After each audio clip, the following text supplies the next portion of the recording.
Hey guys, welcome to Vony Movies Recap. Today I will show you a 2006 fantasy romance film titled Penelope. Spoilers ahead, watch out and take care. When Jessica and Franklin Wilhern have their first baby, they couldn't expect to learn that the Wilhern family curse is real. Many years ago, one of the Wilherns impregnated a servant girl but didn't marry her because the family would shame him. Depressed, the servant girl fell off a cliff, causing the fury of her mother, the town witch. She cursed the family so that the next Wilhern daughter would be born with the face of a pig, and only when one of her own kind claims this daughter as her own would the curse be broken. For years, all the Wilhern wives had sons. It wasn't until a century later that a daughter finally was born, but she wasn't a real Wilhern. Her mother had cheated. And now, the curse finally shows itself when Jessica and Franklin's daughter Penelope is born with a pig face. As a teen, Penelope spends her time locked in the house. Half of her day is spent behind a two-way glass listening to rich boys sent by Wanda's matchmaker agency declare their love for her while her family watches from a hidden camera. Today's candidate is Edward, who gets Penelope's attention when he says he knows what it's like to feel trapped. Penelope decides to give him a chance, so she reveals herself, but her face scares off Edward, who runs away. As the butler Jake chases Edward, a crying Jessica scolds Penelope for having revealed herself so soon. Jessica has always felt as much of a victim of the curse as her daughter. Rumors about Penelope appeared in the newspapers, and Jessica did her best to keep her face hidden. She also went to a doctor to see if surgery was a possibility, but because of Penelope's artery locations, removing her pig nose would kill her. One day, Jessica found a reporter, Lemon, hidden in the cupboard and trying to get a picture of Penelope. Jessica hit him to get him out, hurting his eye in the process, and then decided to take a very drastic decision. She faked Penelope's death. Afterward, Penelope wasn't allowed to leave the house anymore, although she did try to escape a few times. Pork wasn't allowed to be eaten in the house anymore, and neither were any mentions of pigs. Penelope grew up playing alone in her room and being homeschooled by her mother, who was preparing her to be a suitable bride for the man that one day would break the curse. As soon as Penelope turned 18, Jessica hired Wanda, whose agency brought over the most eligible blue bloods. Sadly, every single one of them would jump through the window as soon as they saw her, so Jake had to run after them and bring them back into the house to legally gag them into secrecy. Today, however, Jake doesn't catch Edward in time and he gets to escape with the secret. Edward goes to the police station to report a pig monster, but obviously the cops don't believe him since Edward won't leave. He ends up spending the night in jail, and this is seen by Larry, the editor of an important newspaper. In the car, Jessica, Wanda, and Jake spend the night outside Edward's house, waiting for him to return. When he does though, it's too late. The newspaper has published an article about Edward being crazy and claiming he had seen a pig girl. Jessica rushes back to her family and tells them they're moving before reporters begin appearing around the house again, but she changes her mind when she imagines Penelope walking around in other cities. Instead, she immediately jumps back into finding the right bachelor for her daughter. Meanwhile, Edward goes to see Larry to ask him to print a retraction, because this article is costing him his reputation. Larry doesn't care and calls security, but as Edward's being dragged out, Lemon hears him ramble about Penelope and decides to give him a chance. He does believe Edward's story, but his word isn't enough. They need proof. But since Edward doesn't dare go back into the house, they agree to find someone that will and hook him up with the agency. It's hard to think of a blue blood that could need the money, but Lemon does some research and comes up with a solution. Max Campion, a young man that has gambled away his family's fortune. Lemon finds him at a gambling parlor, and while at first Max has no interest in hearing him out, he changes his mind when Lemon promises him to pay him well. The next day, all the new bachelors are made to sign up the legal gag before meeting Penelope. Max arrives late after spending all night gambling and Lemon gives him a nice jacket with a hidden camera inside that he can activate by raising his arm. He enters the house with no issues since Lemon has already sent his name to the agency, and now Max can wait in the room with all the other bachelors. However, the camera starts falling, so Max hides behind the couch to fix it. Not wanting to waste any more time, Penelope reveals her face to all the boys at the same time before even talking to them, and of course they all run away, confirming that chatting would have been pointless. Devastated, Penelope leaves the room and tries to convince Jessica to quit, but then they notice something on the cameras. Max is still there, because he didn't get to see Penelope while hiding. The women obviously don't know this and take it as a good sign, so Penelope goes to talk to him through the glass. She finds Max trying to steal a first edition book from the family's collection, which isn't the most valuable in the room, but Max impresses her by pointing out it's her favorite. Penelope pretends to leave by closing the door of her room and watches him a little longer, seeing him run out of the room and return a second after, thinking he could catch her. Finding this amusing, Penelope invites him to return the next day. Once again, Max spends the whole night gambling, and after picking up the jacket with the camera from Lemon, he shows up at the house looking very sleepy. Penelope watches him for a while, and when she notices him pick up a frog flute, they begin discussing music. Max won't reveal what instrument he plays and dares her to guess, so Penelope orders a whole band to come over and gets him to try every instrument available. Max is bad at all of them, but he makes a whole goofy show out of it, and Penelope has a delightful time watching him. After the band is gone, they play chess while chatting, although Penelope still stays behind the glass and tells Max which piece of hers to move. Max is shocked to hear that she never leaves the house and hasn't tried something so basic like tap beer, so he tells her about the outside world and asks her to sneak out with him, but she turns him down. At least their talk goes well, and the two of them start to bond. After another night spent gambling, Max shows up to take the camera from Lemon and Edward, who is starting to wonder if Max isn't actually going for marriage. Edward finds it suspicious that Max hasn't seen her yet and begins describing how grotesque she is, and Max gets angry because he's become protective of Penelope, and decides he wants out. Unfortunately, he's already spent the money Lemon gave him, so he's gotta stick to the plan.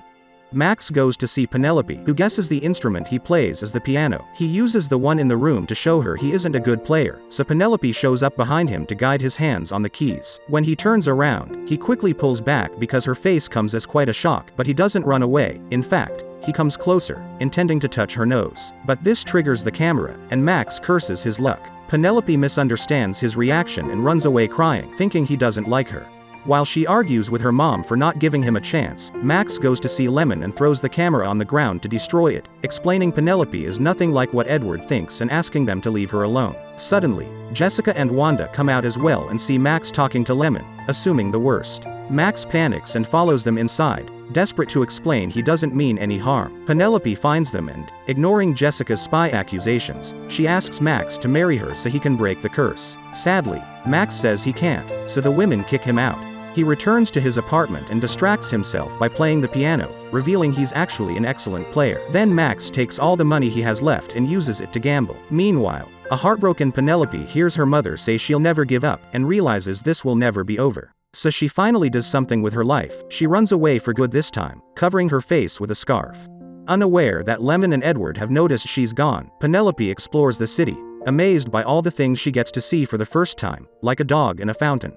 After calling her mother to tell her she loves her and goodbye, Penelope checks into a hotel, using Jessica's credit card to pay. Lemon is also busy. He's making Edward describe Penelope to an artist, and a rather disgusting portrait of her appears in the newspaper the next morning, promising $5,000 to anyone that can get them an actual picture. Max is still gambling when the sun comes out, and when he sees that his table dealer's idea of going home was to go home to sleep and say hello to the kids before coming back, he realizes he doesn't want to reach that level of a pathetic life and quits the table while he still has some chips left, something he never did before. Back to Jessica. At first she doesn't want to call the cops because she doesn't want them to see her daughter, but after finding the newspaper portrait, she gives in. Officer Krull comes over to ask for a description and Jessica is very evasive, so Franklin finally gets sick of it and tells the cops about his daughter's pig face so they can bring her back. Penelope has seen the newspaper too, but she still is going out and enjoying the city. When she comes back to the hotel, she finds her parents and Krull there, because they've discovered she stole the credit card and tracked her purchases. Penelope manages to escape through the window before they find her, but now that she can't use the card anymore, she has only one choice to get money: to sell her own picture. After calling Lemon and agreeing on a meeting place, Penelope goes to a photo booth and gets her picture taken. Then, she puts them in an envelope and ties it to some string so she can hand them to Lemon from above a bridge without coming close. Lemon gives her the money in return, but when he sees the pictures, he begins to have second thoughts and tries to talk to her, but Penelope is already gone. He returns to the office to scold Edward for his false story, but Edward doesn't care that Lemon doesn't want to publish the story anymore. He only wants to clean his reputation. So he takes the pictures and asks another reporter to put them up. The picture appears on the news and a very angry Max shows up at Lemon's office to pay him back, so Lemon has to explain to him that she sold the picture herself and that she's out there being independent, making Max proud. Days pass and Penelope manages to stay undiscovered thanks to the scarf, and while having her first tap beer, she befriends a delivery girl called Annie at the pub. The two of them hit it off and Annie begins taking Penelope with her during her deliveries so they can explore the city together. Meanwhile, inspired by Penelope's bravery, Max goes to the place he used to play it with his band, apologizes to his old boss for the errors of his past, and asks for a second chance. The man does give him one, but not at the piano, to prove he's trustworthy again, Max must begin by cleaning the floors. Months pass and Penelope continues to hang out with Annie while sending her parents postcards of all her adventures. By following the addresses on these postcards, they finally manage to find Penelope, who runs away when she sees them. Penelope goes to see Annie for help, but running with the scarf on her face makes it hard to breathe and she passes out when she enters the pub, and the last thing she sees is Annie taking off her scarf. Later, Penelope wakes up in the hospital and notices reporters everywhere, getting surprised not to see them run away. Jessica tries to protect her from them, but since it's too late and everyone knows now, Penelope tells them hi and allows her picture to be taken before leaving with Annie to have some fun without wearing her scarf anymore. The world loves Penelope, and she appears often on the news as a minor celebrity. Now she has friends and hangs out in bars like a normal young woman. When the reporters approach Edward to get his opinion, he tells them Penelope's a monster and she belongs in a cage. His father gets furious at him for it, since this could turn people against their company, so he orders Edward to fix it immediately. One evening, Penelope is at the pub and is shocked to find Max, who congratulates her and tries to tell her what an inspiration she was to him. Penelope still feels hurt by him, so she doesn't want to hear him out and leaves for home, where a bigger surprise is waiting for her. Edward is here to propose. Skeptical of his intentions, Penelope doesn't want to accept, especially because she has friends now. But Jessica reminds her that they aren't friends, they're fans that find a talking pig fun, and this is her only chance at a normal life. So Penelope accepts. Their engagement appears in the newspaper, and Lemon is disappointed to see it. The bigger news comes from Larry though, who tells him to write an article about Max being arrested for robbery. Lemon has trouble believing this, so he goes to see Max in prison only to find a different man there. It turns out this is the real Max and Lemon had picked up the wrong guy at the gambling parlor. Fake Max lied so he could get the money. In the meantime, Penelope's family and Edward go to the theater, and fake Max, whose real name is Joni, approaches them there, trying to warn Penelope about Edward's true colors. Edward drags Joni to the bathroom and convinces him to give up by reminding him that he is the only one willing to marry Penelope, so Joni shouldn't get in the way of her happiness. Later, Lemon goes to see Joni to tell him he knows the truth and asks him why he won't marry Penelope. Joni explains he wants to, but he isn't blue blood, so he can't help her break the curse. When the day of the wedding comes, Lemon takes the research file he did on Joni and takes it to Jessica to explain why he wouldn't propose. Jessica is touched, but she still won't tell her daughter the truth because she also thinks Joni can't break the curse. Afterward, the ceremony starts, but Penelope can't go through it, so she runs back into the house while having to hear Jessica beg her to come out so she can become a whole new her. Penelope yells back, exclaiming that she already likes who she is right before passing out. When she wakes up, she's surprised to find her face has become normal, because the person of her own kind that had to claim her was herself. Her transformation appears on the news and now the reporters don't follow her around anymore. Jessica apologizes for having been a bad mother and not seeing the truth years ago, so now the family can start healing.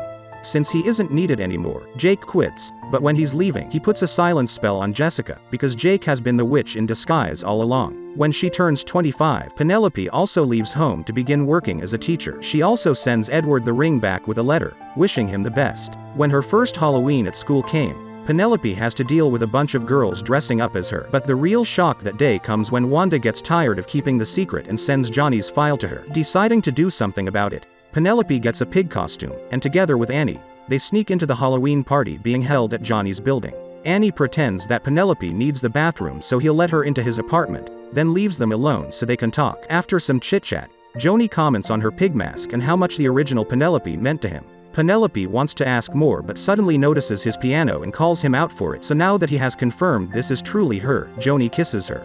The two of them get together and months later, they tell their story to Penelope's class. Only one of the kids accurately gets the lesson behind it. It's not the power of the curse, it's the power you give the curse. Lemon passes by and sees them happy together, so he decides not to take a picture for the news. Subscribe for more videos like this, turn on the notification, and leave a like to help the channel, and don't forget to let me know how you feel about today's video in the comments down below. Thank you for watching.